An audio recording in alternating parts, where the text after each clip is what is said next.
Welcome everyone to Best Travel Stories. Thank you very much for being here today. You are going to enjoy the time we spent together today. Let me ask you one question before we start.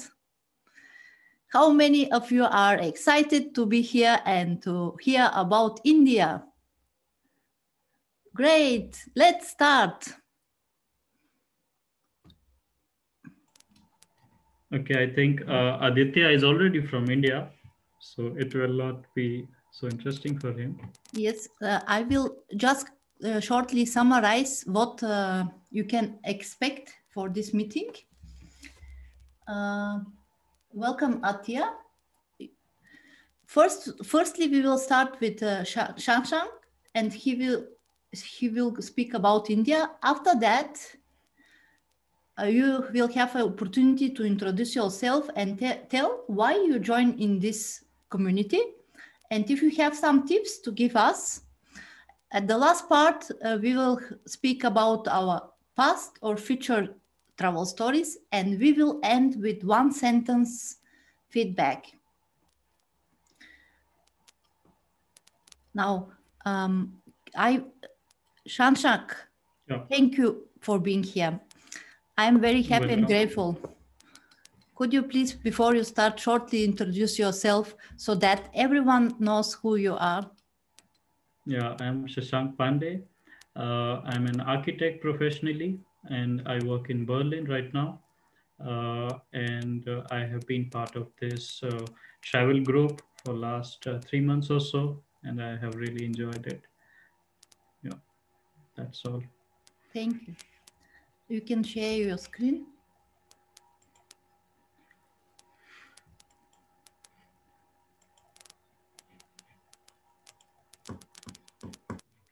Mm. Can you see my screen? Yes, go. Okay. Okay, so I will talk about India today. Uh, so India is a really complex country, as you might be knowing. It is like there are 29 states and 7 union territories inside the country, and this has been divided according to linguistic basis. That means almost all the states have different languages, and with languages they have different cultures, also customs, different gods, and different food habits, and everything is quite different. So I can roughly compare it to European Union, where every country has its own culture and language. Similarly, inside India, these states have this kind of scenario. So moving on, geographically speaking, on south side of India, uh, it is the sea coast, and on the northern side is the Himalayas. So Himalayas basically differentiate India from the Chinese territory, and on the west is Pakistan. So uh, culturally speaking, the North Indian race is very similar to the Pakistani people. They speak the same language, they eat same kind of food, they enjoy the same music, same language, and West Indian states are more similar to Bangladesh, speaking the same language and eating the same food. So sometimes we are more closer culturally to the neighboring country than we are closer to our own country. So maybe we cannot speak the same language of rest of the states, but we can communicate very well with a neighboring country. So New Delhi is the capital. Mumbai is the largest city in terms of population, and Hindi and English are the most spoken languages in the country, and there are 440 languages if you count every small language, and the religions are as described here. Hinduism is in majority, 80%. Islam is the second language, second. Yeah, Islam is the second highest in terms of religion, then Christianity and other smaller religions. So, do you see the slide completely, or do you also see the images, like the video images? Everything is all right. Okay. It's going well. Okay, so India got its independence in 1947 from United Kingdom, and we drafted our constitution in 1950. Okay, the population is large. Everybody knows 1.3 billion. Okay, then moving on to the historic timeline. So there are prehistoric remains in the country, and there was Indus Valley civilization, which is amongst the oldest civilizations in the world, along with Egyptian civilization. Uh, then there was Vedic period, where it is believed that Aryans came to the country, and all the gods and goddesses are from this period. Then 600 BC was rise of other small religions like Jainism and Buddhism, grew a lot, and it also spread in the neighboring countries. Then there was Mauryan period, and then in 12th century there was Muslim invasion from the areas of Turkey, from Iran, from Afghanistan. So around 400 to 500 years there was Muslim rule in the country. Uh, and in the northern part, in the southern part, it was more or less other different kingdoms. Then British rule was there for 200 years, and India got independence in 1847. And after that, we can call it the new India or the modern India, which we see right now. So, I was just trying to give you a brief introduction about the country's background, so that it is easier to connect. Uh, so, starting with the northern part of the India. So, as I told you, in the northern three states, Jammu and Kashmir, Himachal, and Uttarakhand are the mountains, and the western state, Rajasthan, is a desert, and the remaining states in the center are plains. So, if you are going for a very short trip, like a week or so, you can just directly land in Delhi and do this golden triangle, which is Delhi, Agra, and Jaipur.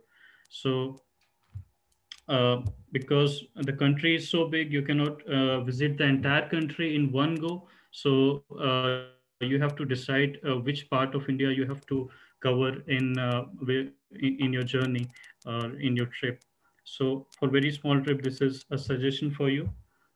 Uh, so, in Delhi, you will find the buildings from Mughal era, from 500, 600 years old, uh, and also 12th century. The building on the right middle is from the 12th century.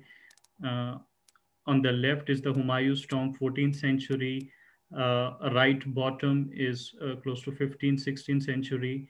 Then left bottom is Connaught Place. This was built by Britishers. Then the lotus shaped building you see, this was built after independence. This is similar to Opera House. This is actually a temple where all the religions can go and worship. This is and this is a temple in Delhi, which is called Akshardham Temple. It's quite beautiful. It was built 20 years back. Then the second city in this golden triangle is Agra, where you can see the famous Taj Mahal and the Agra Fort. And in the third leg, when you go to Jaipur, you can see the palaces from the old kings. And if you go further, you can go to Udaipur, where you have lots of lakes. And further on, there are deserts, and you can do camel ride and jeep safari in this part of the region. Now coming to the northernmost state, which is Jammu and Kashmir. So this is very beautiful. Around half of the year it is snow-clad, depending upon which part of Jammu and Kashmir you are going. And there is a beautiful lake which is called Dal Lake, and there are gardens from 15th century, and you can go for skiing in the winters. A lot of tourists come there. Then there is a part next to Kashmir, which is Ladakh. It is very sparsely populated. Very few people live there. This is mainly inhabited by Buddhism religion people, and it is like a cold desert. In parts, you don't even see trees, plants. It is totally arid and totally cold. So visually, but it looks very beautiful. Like some parts look like Mars or something. Uh, Then in the east and northeastern parts, these are mainly rainforest. So in some parts, it is raining all 24 hours and 365 days a year. It is a place called Cherrapunji. So the extremely eastern parts, there are many tribal people live in extremely eastern part, and then I'll go to the next slide. Uh, as I told you, this tribal people, and also Buddhism is also, you can see places of interest for like temples and pilgrimage spots of Buddhism religion. And this is Kolkata. This is also in the eastern part. This is one of the major cities there. So there you have Sundarban Delta, where you can find the famous Bengal tiger, white tigers. This The picture in the center is the Howrah Bridge, and there are trams in this city. This is the only city with trams in India, and very interesting time to go there is during October. We have their famous puja, famous festival they have, which is really beautiful. So I was talking about this Buddhism trip in the eastern part. So there are also trains from running from New Delhi, which take you along all these Buddhism pilgrimage spots. So both Gaya, Rajgir, Varanasi, Kushinagar, Lumbini, and drop you back to Delhi in 8 days. So west and south part of India, this is a totally different culture. Uh, More deserts, more beaches. The Mumbai, as you know, it's the biggest city in India, the safest city also, we can say, with high-rise buildings, nightlife, and really open culture. Also, Goa is another city which is known for the party culture with the beach side. It was mainly governed by Portuguese, uh, and I think in 1970s it got its independence and then became part of India. Then there's state Gujarat in the west, where you have the tallest structure of the world, this statue.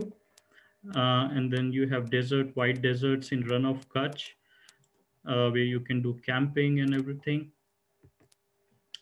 Then coming to the southern part, extremely southern part, you have Kerala, which is really beautiful with lakes where you can hire a houseboat and live inside it. So during the daytime, this houseboat goes around the lake, and at the evening, it comes to halt at some point. And there are tea gardens and really beautiful temples in the south, which can be very interesting.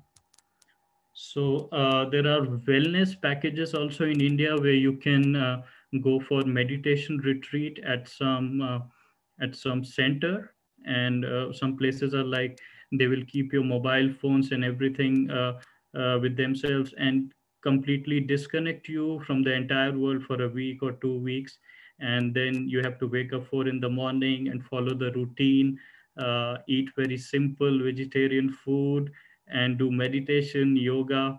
And when you come out of this center after 2 weeks or so, you are completely transformed in a way. Then these are special trains called, one of them are called Golden Chariot, like five-star hotel services inside the train. So if uh, if you want, you can also enjoy this from when you're going from Delhi towards the west in Rajasthan. Then, as you know, there are gods for everything in India.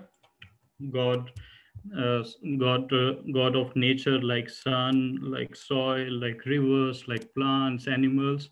So there is also a god of sex, and this is very interesting. This is in central India. This temple, this this was built centuries ago, and there are sexual positions on the walls, on the structure of this temple, and the god which is worshipped inside is called Kama, which is the god of sex.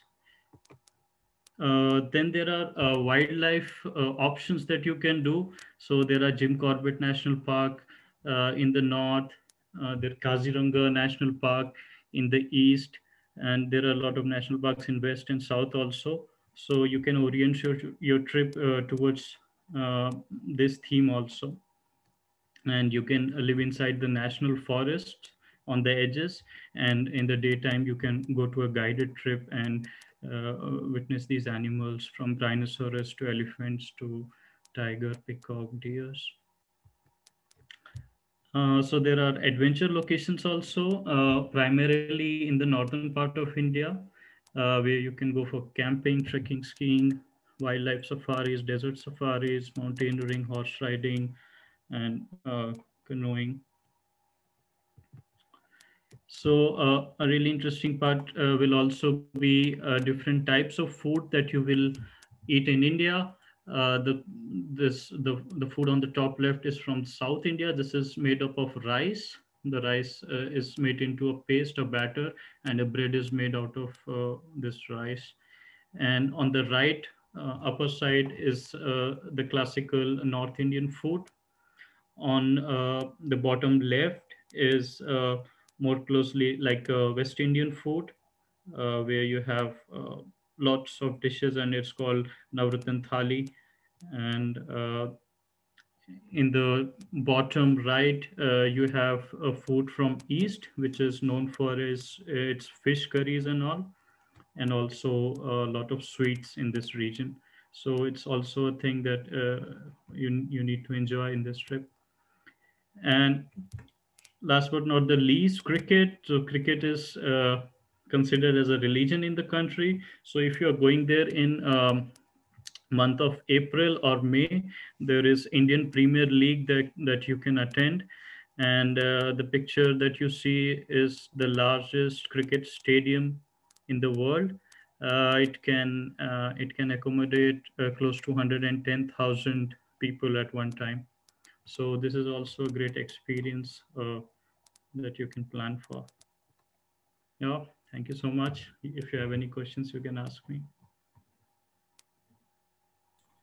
Thank you, first of all. Thank you. Any question to Shashank? Which part of India are you from? You're from Delhi, or? Yeah, I'm from Delhi. Yeah. Right. Although I have seen almost 80 or 90% of the country, and I know about the entire from north to south, east to west. So do you have a favorite part? Yeah, I have what I experienced in Ladakh, that I showed you, the cold desert, that I did not find anywhere before, because it's normal to see mountains, it's normal to see sea beaches, but this is a completely different experience. And when you're going to Ladakh, if you just take a flight from Delhi to Ladakh, it's just 1 hour, but the problem is the pressure, air pressure is totally different in Ladakh, and you completely fall sick after you land there. So it's better idea to go there gradually by road. So if you go to Kashmir, you can visit this beautiful region, and from there you can hire a car, and from Kashmir it's 500 kilometers towards the east, and gradually you get accommodated to the air pressure, and then you are healthy when you reach there. And sometimes it's also very difficult to breathe and everything. So it's really interesting for me, this part. Any questions? Yeah, I have some question. Yeah. Beautiful, amazingly beautiful, crazy, just crazy. It's like really wow. So how is it from the distance from south to the north? How many kilometers it is, do you know? And from east to the west? I think it should be 3,000 kilometers from in both directions, north to south and east to west. 3,000. Yeah. I'm not sure. I'm just telling you by estimation. Yeah. Yeah.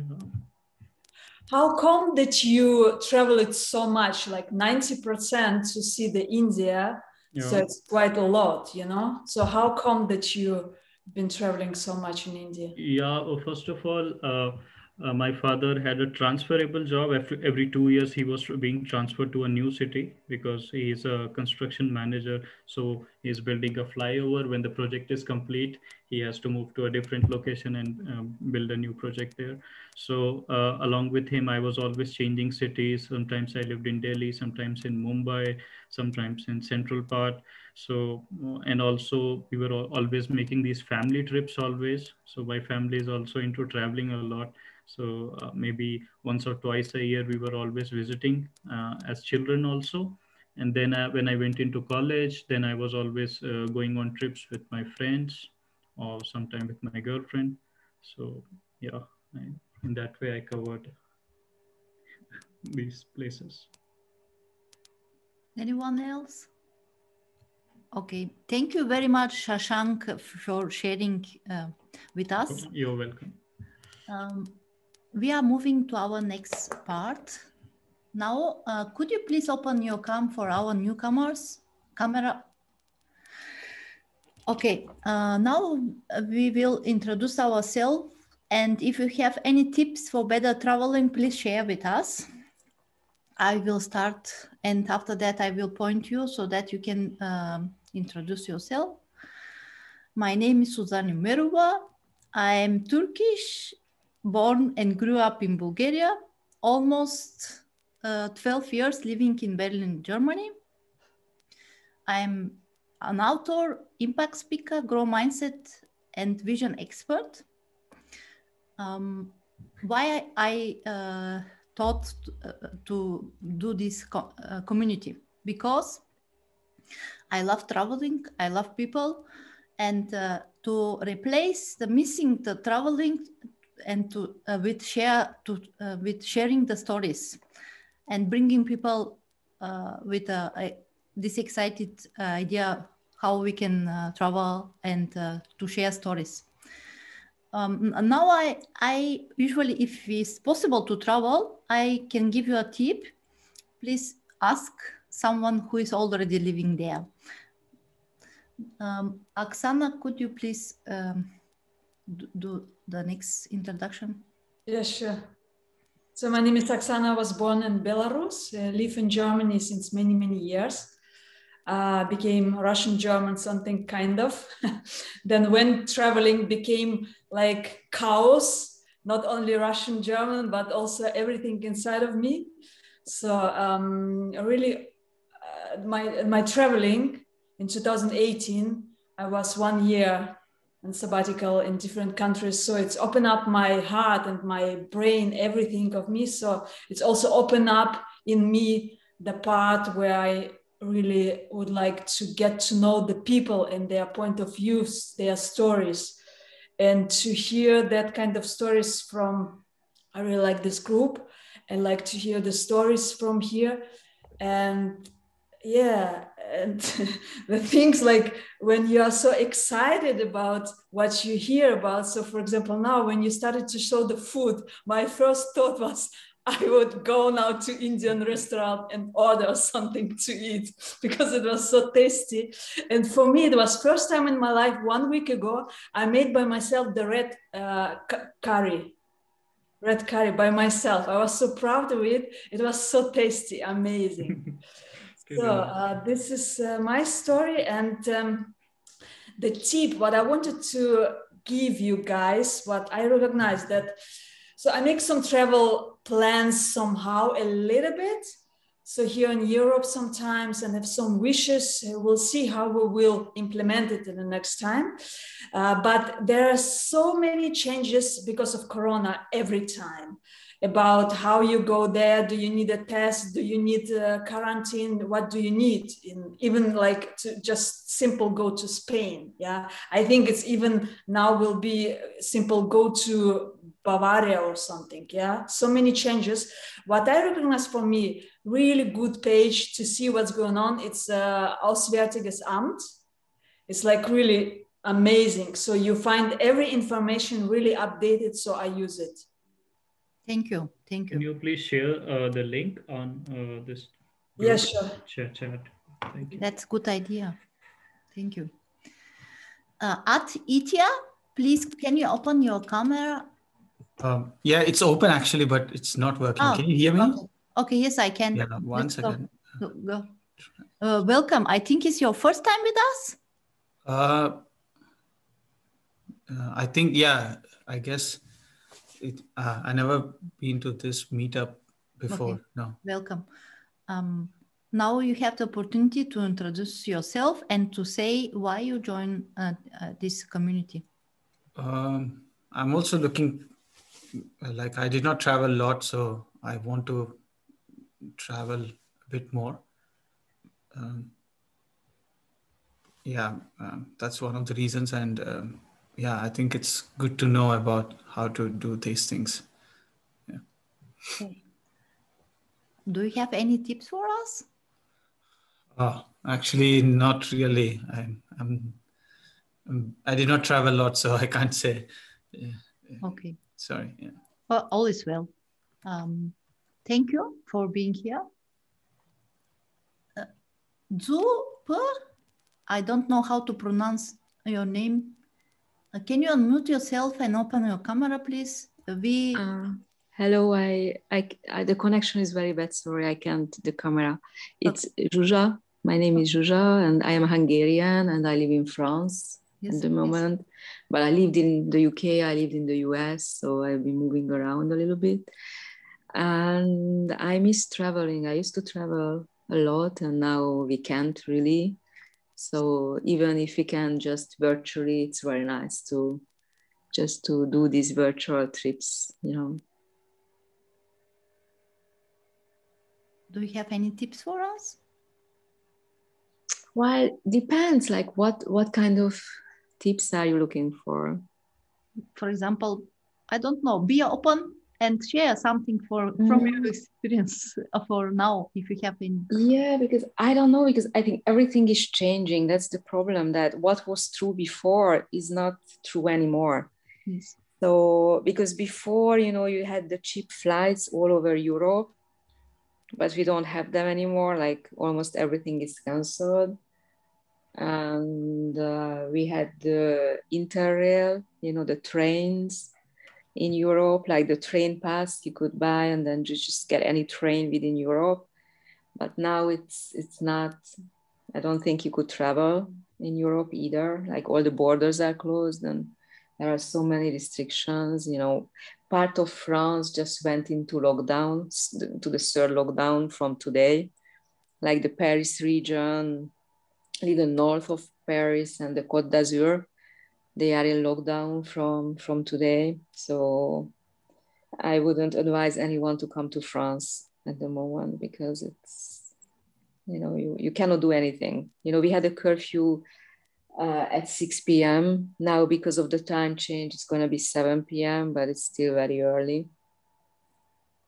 So I think the situation is quite good in Asia, Australia, and New Zealand, but I don't think you can travel to those countries. You see, they close their borders. So you must, I'm sure you have to have a serious reason to go there. And even then you would have to stay in quarantine for, depending on the country, but 2 weeks, 3 weeks, and you would have to pay for your accommodation. You would have to pay for everything. So I don't think it's a good idea to try to go now. Okay, thank you. Thank you for being here. Is it your first time with us? Yes. Mm-hmm. Thank you for being here. Okay, Marek? Hi, I'm Marek. I'm British and I live in Berlin. So I joined because I love travel and I wanted to listen to this one because India was the first country outside Europe that I visited. So yeah, I always have a great affection for it. And I've actually been there a lot on business to Delhi. So I really like it. And maybe my tip would just be on India. I mean, my favorite or most interesting place is just the Taj Mahal. I think just going to see the Taj, it's one of the most amazing buildings. And it's, even though you've seen lots and lots of pictures, when you actually see it in reality, it's still wonderful. The only downside of Taj Mahal, it now gets very, very crowded. I think you have to buy your tickets in advance. But the other temple or tomb, which also Shashank, you showed me in person, is Humayun's tomb, which is in Delhi, which is like built just before the Taj Mahal. And the great thing if you go to Humayun's tomb is you can be there as the only person when you go there, and it's fantastic. So those are two places I would really recommend if you're in northern India, is to go to the Taj Mahal and to Humayun's tomb. Yeah, and I would say if anyone finds a country that you can travel to at the moment on the outskirts, because I went on there and it just seemed to be a problem everywhere. But I read today that apparently you can go to Turkey and you don't need a vaccination pass, you don't need a test, and you don't need quarantine. So apparently you can go to Turkey, but they have a very high infection rate, so it's a risk.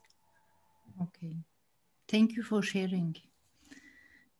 I think everyone already did. Okay, now we are moving to our last part. Let me see this. Yes. Okay. As I started this group, we had the possibility to meet personally, and I imagine it that we are sitting in a circle and we have two chairs. One is for past and the other one is the future destination, and everyone is sharing their stories. But now we are doing this online. And I will start with a story. I will choose one past story. After that, you have also opportunity to choose one past or one future story. On December 12, 2012, I took a great decision to stop smoking. And I set a deadline that the next summer I'm going to Turkey with my mother and my son. And I did it. And with the money from the cigarette, I bought 2 weeks all-in hotel for all of us. And I organized everything because my mother is not living in Germany. She came first to Berlin, and after that we went to Turkey. And it was very exciting trip for me that I never will forget because of this decision and the excitement that I'm doing something great with the money that I spent to do that in this time. It was not my first time in Turkey, but this area, Side Alanya, was first, and I really was, how to say, surprised to hear that the people there are speaking free, almost 3 or 4 languages at once, and you can speak in Russian, German, English, and every other, and they are always so welcoming you, and everything was very organized for me, and I really enjoyed the sunrise and the sunset. What for me stay in my head as a opinion. Okay, Marek, do you want to continue with the destination past or future? Well, maybe somewhere, again, because we can't travel much. One place I could recommend where I went 2 weeks ago is north of Berlin. There's a forest called the Grumsiner Forest.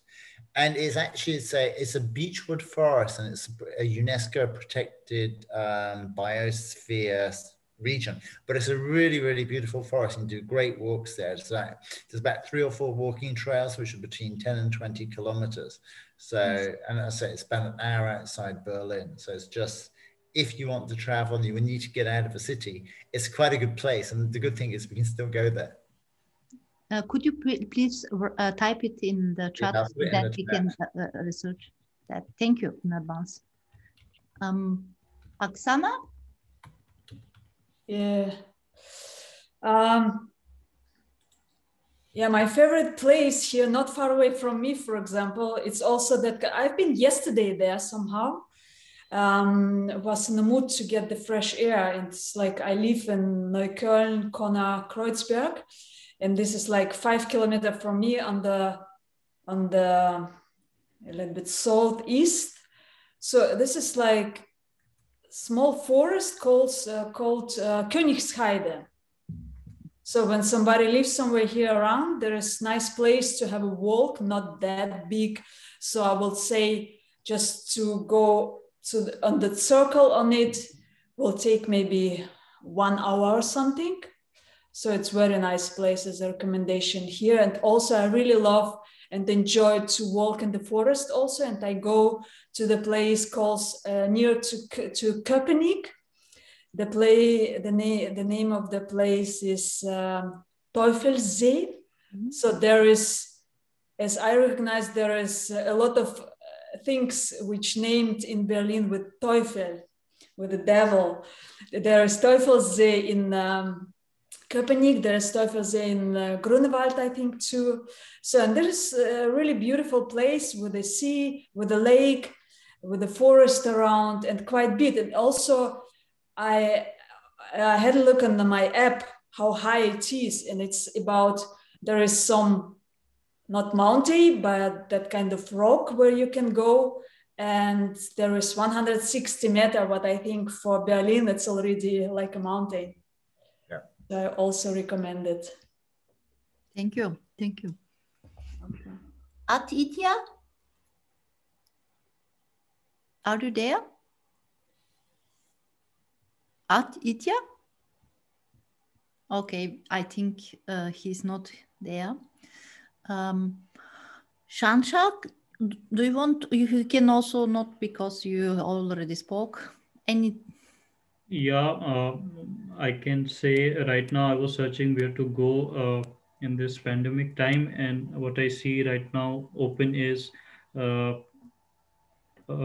part of Portugal, other than Lisbon. Only the Lisbon part is closed. Otherwise, you can visit the whole country. And also Iceland is an option that you can go now. These are the 2 options. I have nothing more to say. Thank you. Thank you. I can add to the tips. I read online that Spain is open and you don't need to be in quarantine, but I'm not sure. I want to double check it.